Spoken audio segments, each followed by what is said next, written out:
দেখেন আমাদের বর্তমানে পরিস্থিতি, এলাকা সব কিছু ডুবে গেছে।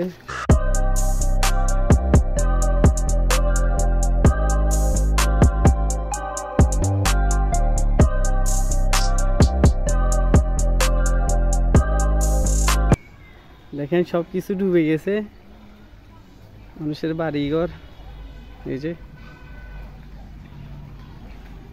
কি একটা পরিস্থিতি।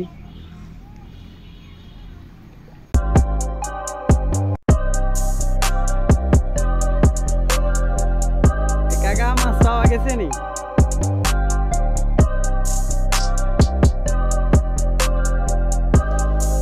খুব খারাপ, এই যে ঘর বাড়ি সবকিছুই ডুবে গেছে। এরকম বৃষ্টি হলে কিন্তু পরিস্থিতি আরো খারাপ হয়ে যেতে পারে।